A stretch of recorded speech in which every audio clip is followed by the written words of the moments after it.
جو پچھلی آسمانی کتابوں میں نام ملتے ہیں وہ حام، سام اور یافس، انہی 3 بیٹوں کی نسل پھر پوری دنیا میں پھیلی ہے. اور آج اب دیکھو کیسے، میں حیران ہوتا ہوں کہ یہ 3 بیٹے جو ہے نا، میں نے چونکہ جو عیسائیوں کی کتاب ہے انجیل بائبل، اس کا بھی بہت عرصہ پہلے مطالعہ کیا ہے کافی، تو اس میں بھی یہ واقعہ بڑے دلچسپ انداز سے لکھا ہوا ہے کہ اللہ تعالیٰ نے ان 3 بیٹوں کی جب نسلیں پیدا کی نا، بڑھائی ہیں، تو اللہ نے یہ چاہا کہ ان کی زبانوں میں اور اللہ رنگوں میں اختلاف ڈال دے. یعنی یہ ان بائبل کے الفاظ ہیں. اللہ نے چاہا، حدیث میں آتا ہے کہ جو اسرائیلی روایات ہیں نا بائبل اور تورات کی، لا تصدقوہ ولا تکذبوہ، کہ نہ ان کو سچا مانو نہ ان کو جھوٹا کہو، ہو سکتا ہے سچی ہوں. تو علماء کہتے ہیں کہ ان میں جو کوئی تاریخی باتیں ہیں جن کا شرعی حکم سے تعلق نہیں ہے، ان تاریخی باتوں کو بیان کرنے میں کوئی ممانعت نہیں، کیونکہ ہسٹری کی سے تعلق ہے نا اس کا. تو اس میں بڑے زبردست الفاظ لکھے ہوئے ہیں کہ اللہ نے چاہا کہ ان کے رنگوں میں اور ان کی زبانوں میں اختلاف ڈال دیں. لہذا جب ان کی اولادیں مائیگریٹ کر کے گئی ہیں نا، مختلف علاقوں میں جا کے آباد ہونا شروع ہوئے، تو آپس میں رنگ ایک دوسرے سے مختلف ہونا. جو افریقہ میں جا کے آباد ہوئے وہ اتنے بلیک ہو گئے کہ اندھیرے میں نظر آ ہی نہیں رہے. جو یورپ میں جا کے آباد ہوئے وہ اتنے گورے چٹے ہو گئے کہ دھوپ میں نظر، ایسا ہی ہو رہا ہے نا، ایک باپ کی اولاد ہے لیکن کلر میں فرق. کچھ اتنے لمبے لمبے ہو گئے ہیں بھائی، کچھ ایسے ہیں کہ وہ جتنا کھا رہے ہیں چھوٹے ہی ہوتے جا رہے ہیں. ٹھیک ہے، قدوں میں کتنا فرق ہے. ہمارے حضرت مفتی رشید احمد صاحب رحمہ اللہ تعالیٰ فرمایا کرتے تھے کہ بہت جو چھوٹے قد کے لوگ ہوتے ہیں نا، وہ فرماتے تھے مجھے ایسا لگتا ہے ملائکہ ہے نا، قرآن میں ملائکہ کا لفظ، تو 2 ڈنڈیوں کے بیچ میں حمزہ نہیں ہوتا چھوٹا سا، تو کہتے ہیں جب یہ کرسی پہ بیٹھے ہوئے ہوتے ہیں تو ایسا لگتا ہے کہ 2 ملائکہ کا لفظ ہے، اس کے بیچ میں حمزہ، کہ دونوں طرف وہ کرسی ہے اور بیچ میں، تو وہی ملائکہ کا لفظ بن جاتا ہے نا. تو کوئی اتنا چھوٹا، کوئی اتنا بڑا، کوئی ایسا کالا، کوئی ایسا سفید. زبانوں میں اختلاف کیسا ہے، حالانکہ ایک ہی زبان تھی، لیکن وہ چینج ہوتے ہوتے ہوتے ہوتے ہوتے اتنی تبدیلیاں آئی ہیں. کوئی انگلش بن گئی، عربی بن گئی، پشتو بن گئی، فارسی بن گئی. آپ دوسری زبان کا وہ آدمی کہتا ہے چائنیز کیسے بنی ہوگی، چانچی پتہ نہیں کیسے بنی ہے یار، میں تو حیران ہوں یار کیسے بن گئی نا، بالکل ہی عجیب زبان. تو یہ ایک ہی زبان ہے جس کو اللہ نے مختلف زبانوں میں تقسیم کر دیا. تو اللہ ان تمام لوگوں سے خطاب کر کے کہتے ہیں کہ چاہے وہ چائنا والے ہوں، چاہے وہ جاپان والے ہوں، چاہے وہ انگریزی بول رہے ہوں، چاہے وہ پشتو بول رہے ہوں، اردو بول رہے ہوں، اللہ فرماتے ہیں یہ سب کس کی اولاد ہیں؟ نوح کی اور ان کے 3 بیٹوں کی. اور تم وہ لوگ ہو کہ پوری انسانیت کو تباہ کر کے میں نے تم تینوں کو بچایا تھا، تمہارے تینوں کے ابا. اب ہم میں سے کچھ کزن ہیں، ہو سکتا ہے کوئی حام کی اولاد ہو، کوئی یا سام کی اور کوئی یافس کی. وہ آپ کو یاد ہے ایک شیعہ ذاکر تھے، انہوں نے زبردست تقریر کی کہ وہ ایک کراچی گیا تو وہ ایک بیٹی کا نام ملیشیا تھا، تو ایک بیٹی کا نام وہ پھر ملیشیا بن گیا، تو پھر وہ ایسے ہی تھی، وہ اس کی کوئی کسی اسرائیلی کتاب میں وہ لکھا ہوا نہیں ہے. تو اللہ فرماتے ہیں کہ ہم نے تمہیں بچایا کس بیس پہ؟ شکر گزاری کی بیس پہ. تو کس قدر قرآن نصیحتیں کر رہا ہے، وَتَعِيَهَا أُذُنُ وَاعِيَةٌ، تو تاکہ اس کو سننے والے کان محفوظ کر لیں. بس آخری آیت پڑھ کے میں بیان ختم کرتا ہوں. اللہ فرماتے ہیں، انسان کہتا ہے نا کہ بھائی وہ تو ٹھیک ہے، جو واقعہ ہونا تھا ہو گیا، اب تو نہیں کوئی ایسا سیلاب آ رہا نا، اب ہم کیوں اللہ کی فرما برداری کریں، اب ہم کیوں نظر کی حفاظت کریں، اب ہم کیوں نماز پڑھیں، اب ہم کیوں اللہ کی مان کے چلیں، اب ہم کیوں پیغمبروں کو فالو کریں، اب تھوڑی کوئی سیلاب آ رہا ہے، وہ آ گیا ونس اپون اے ٹائم. اللہ فرماتے ہیں اب سیلاب نہیں آئے گا. فَإِذَا نُفِخَ فِي الصُّورِ، اب ایک سور پھونکا جائے گا، ایک سور نفخۃ واحدہ، صرف ایک ہوگا وہ. اب ایسے نہیں آئے گا کہ یہاں سے سیلاب، وہاں سے طوفان، یہاں سے، حجت اللہ کی بندوں پہ تمام ہو چکی ہے. فَإِذَا نُفِخَ فِي الصُّورِ نَفْخَةٌ وَاحِدَةٌ، فرمایا کہ بس اب اس وقت کا انتظار کرو، سور میں ایک زوردار پھونک پھونکی جائے گی. وَحُمِلَتِ الْأَرْضُ وَالْجِبَالُ، زمین اور پہاڑوں کو اٹھایا جائے گا، اس آواز کی ایسی طاقت ہوگی. فَدُّكَّتَا، ان کو کوٹ دیا جائے گا، دَكَّةً وَاحِدَةً، ایک ہی دفعہ میں. جیسے پہلی دفعہ اللہ نے پیدا کیا نا، ماں کے پیٹ میں 9 مہینے لگتے ہیں بچہ بننے میں، پھر دنیا میں آتا ہے، پھر ہوتے ہوتے 30-40 سال کے بعد جا کر انتہا کو پہنچتا ہے. تو قرآن کہتا ہے کہ جب میں دوبارہ پیدا کروں گا تو اتنا لمبا پروسیس نہیں ہوگا، بلکہ فَإِذَا هُمْ قِيَامٌ يَنظُرُونَ، ایک دوسرا سور پھونکا جائے گا. اچانک یہ سارے کے سارے ان کے ذرات جہاں جہاں دنیا میں گئے ہیں یہ جڑ کے انسان بن کے ہمارے سامنے کھڑے ہوئے ہوں گے. چند سیکنڈوں کے اندر یہ کام ہوگا.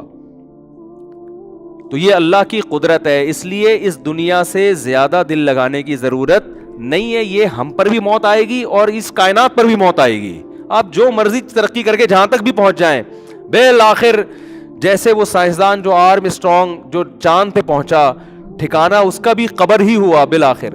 تو یہ کائنات ترقی کرتے کرتے جہاں تک بھی پہنچے گی, اللہ یہ بتا دے گا کہ یہ ہے مسافر خانہ, یہ دل لگانے کی جگہ نہیں ہے. چھوٹے چھوٹے سیلاب آتے رہے ہیں نا, تو اب بڑی قیامت آئے گی اور یہ زمین آسمان کو میں توڑ کے بالکل برابر کر دوں گا. فَيَذَرُهَا قَاعًا صَفْصَفًا, قرآن کہتا ہے چٹیل میدان بنا دوں گا میں. آپ پہاڑوں کی طرف جاؤ نا کبھی, جب آپ اسلام آباد سے آگے جاتے ہیں نا تو پہاڑوں کا سلسلہ شروع ہوتا ہے. پھر ایسے پہاڑ کے ہر اگلا پہاڑ پچھلے پہاڑ سے اونچا ہی ہوتا ہے. آدمی کہتا ہے یہ کب جا کے ختم ہوگا. گلگت کی طرف جائیں, کوہستان کی طرف جائیں, ایک پہاڑ کے اوپر دوسرا پہاڑ, پھر اس کے اوپر تیسرا پہاڑ. میں 10-12 سال پرانی بات ہے, داریل گاؤں جس کے میں نے ولاگ نہیں بنایا تھا, وہاں سے ہم گلگت کی طرف جا رہے تھے. بہت اونچے اونچے پہاڑ ہیں, یعنی بائی روڈ جا رہے تھے. تو پہاڑ پہ پہاڑ, پہاڑ پہ پہاڑ. میں نے ان سے کہا یار یہ کیا ہے, یہ ایسے ڈرونے نا, اور رات کا وقت تھا, سردی بھی تھی ٹھیک ٹھاک. آگے مجھے ایک نظر آیا بادل. میں نے کہا یار یہ کالی گھٹا آ رہی ہے نا, اتنا اونچا بادل نظر آیا. وہ جب ہم نے تھوڑی روشنی ماری تو پتا چلا یہ بھی پہاڑ ہے, یہ بادل نہیں ہے. وہ ننگا پربت کی پہاڑیاں ہیں, وہ سلسلہ وہاں سے شروع ہوتا. اتنے اونچے اونچے پہاڑ. تو قرآن کہہ رہا ہے یہ جو اتنے وزنی پہاڑ زمین پہ, اچھا پہاڑ جو ہے نا جتنا زمین سے اوپر ہوتا ہے اتنی ہی اس سے زیادہ زمین کے اندر ہوتا ہے. یہ اس کی جڑیں ہوتی ہیں باقاعدہ, اس سے زیادہ زمین کے اندر ہوتا ہے. جو قرآن نے کہا نا کیل کی طرح گاڑ دیا ہے, تو کیل کا اوپر حصہ کم ہوتا ہے, اندر حصہ زیادہ ہوتا ہے. تو ایسے اللہ نے کیلوں کی طرح گاڑا ہوا ہے ان کو.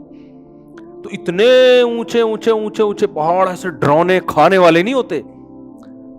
تو قرآن کیا کہہ رہا ہے, ایک زوردار آواز ہوگی اور یہ سارے. تو سوچو وہ پاور کتنی, آواز سے کسی چیز کو توڑنا پھوڑنا آسان. آپ جتنا زور سے چیخیں, آپ جتنا گلا پھاڑ کے بات کریں, شیشہ نہیں ٹوٹے گا اس سے.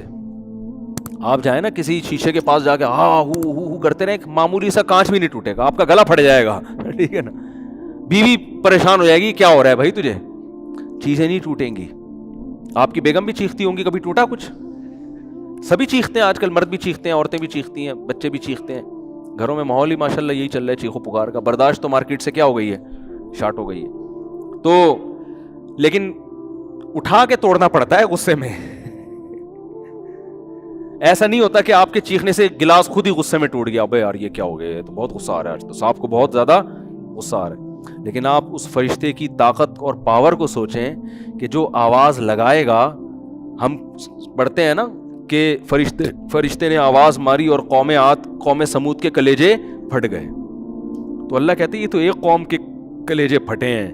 ایسی زوردار فرشتے کی آواز ہوگی کہ یہ اتنے بڑے بڑے ماؤنٹ ایورسٹ کی پہاڑیاں, کیٹو کی پہاڑیاں ایسے دھماکے سے پھٹیں گی یہ. اور فَيَذَرُهَا قَاعًا صَفْصَفًا لَا تَرَىٰ فِيهَا عِوَجًا وَلَا أَمْتًا. ایسے زمین کو اللہ ہموار کر کے چٹیل بنا دے گا, اتنی بڑی تباہی آئے گی. تو اللہ کی قدرت تو بھائی ابھی ہم نے دیکھی ہے نہیں. تو اللہ کہتا ہے یہ اتنی زیادہ فری کرانے کی چیز نہیں ہے دنیا, جتنا تم نے, ہم لوگوں نے بہت زیادہ لفٹ کرایا ہوا ہے دنیا کو. دیکھو جب کوئی آدمی آئے جس کی ویلیو زیادہ نہ ہو اور کوئی بہت بڑا آفیسر اس کو لے کے اپنے ساتھ گھومنا شروع کر دے. مثال کو کوئی بلڈر آیا, اور وہ بلڈر کیا ہے, آپ خود بہت بڑے بلڈر تھے, بڑے بڑے پروجیکٹ چل رہے ہیں, ابھی بینک پلازا آپ نے بنایا, اور جناب وہ اسلام آباد میں بڑی بڑی بلڈنگیں آپ بنا رہے ہو. اتنے میں ایک شخص آیا جو چھوٹے چھوٹے مکان بناتا ہے, ٹھیک ہے نا, وہ بھی بلڈر ہے ظاہر ہے بیچارہ, وہ 2 کمروں کے پروجیکٹ لیتا ہے اور 10 سال میں وہ بناتا ہے بیچارہ. اور بڑا بلڈر آیا, اس چھوٹے بلڈر, اس کو نہیں پتا یہ بلڈر چھوٹا ہے, اس کو بڑا پروٹوکول ہے, سر آپ مجھے بھی مشورہ دیجیے, سر آپ بتائیے چائے پیئیں گے کیا پیئیں گے, بیٹھے گے. وہ سمجھ رہا ہے کہ یہ بہت بڑی فلم ہے. تو لوگ کہیں گے بھائی تو اس کو کچھ ضرورت سے زیادہ ہی لفٹ کرا رہا ہے, یہ اتنا لفٹ کے قابل, بولتے ہیں نا ایسے موقع پہ, ابے بھائی تو کیوں اس کے پھلترو کی طرح چپکایا ہوا تو نے اس کو اتنا. ٹھیک ہے چائے پی لو, مسلمان ہے, انسان ہے, اتنی بڑی فلم نہیں ہے جتنی آپ اس کو سمجھ رہے ہو. ہم ہر موقع پہ یہ الفاظ استعمال کرتے ہیں, بھائی تو اتنا کیوں اس کو. ہمارے ایک جاننے والے تھے, انہوں نے ایک دوست کو اپنے ساتھ چپکا لیا, گھر بھی لے کر آ رہے ہیں, چائے بھی پلا رہے ہیں. ان کے گھر والے بیزار ہو گئے, یار تو جب بھی آتا ہے پھلترو کی طرح اس کو لے کر آتا ہے گھر میں, اور سب گھر والے ریزرو ہو جاتے تھے نا یہ کہ جی ان کے گیسٹ بیٹھے ہوئے. تو مجھے یاد ہے وہ کسی نے اس کو تانا دیا, بھائی تو یہ اتنی بڑی فلم نہیں ہے جتنا تو نے اس کو اپنے ساتھ چپکایا ہوا ہے, ٹھیک ہے نا, دوست ہے اس کو گھر سے باہر رکھ, اتنی بڑی فلم نہیں ہے. یا تو اس نے تیرے لیے جان قربان کی ہوتی ہے, تیرے بزنس کو رن کیا ہوتا ہے, ویسے ہی گٹر کے ڈھکن پہ بیٹھے ہوئے تھے, اتفاق سے دوستی ہو گئی, تو وہ گٹر کے ڈھکن پہ ملا کرو, وہیں چائے پلا کے پتلی گلی سے رخصت کر دیا کرو. ابا نصیحت کر رہے ہوتے ہیں نا بیٹے کو کہ ابے تو نے کیا دوست پال کے تو گھر میں لا کے ساری فریج کی چیزیں اس کو کھلا دیتا ہے تو گھر میں لا کے. تو بالکل قرآن و سنت بھی ہمیں یہ سمجھا رہے ہیں کہ بھائی یہ جو دنیا کو تم نے اپنا باپ بنا لیا ہے نا, اور کامیابی ناکامی کا معیار اس کو سمجھ لیا ہے, تو اتنا فری کھنانے کی ضرورت نہیں. تم بھی مرو گے, چیزیں بھی ختم ہوں گی, اور سیلاب بھی آئیں گے, زلزلے بھی آئیں گے, ایکسیڈنٹ بھی ہوں گے, موتیں بھی ہوں گی, کورونا بھی آئے گا, اور بہت کچھ آئے گا, اور بالآخر اللہ اس دنیا کی بے ثباتی دکھانے کے لیے ایک دن ایک دھماکے کے ساتھ ایک یکلختی پوری دنیا کو تباہ کر دے گا.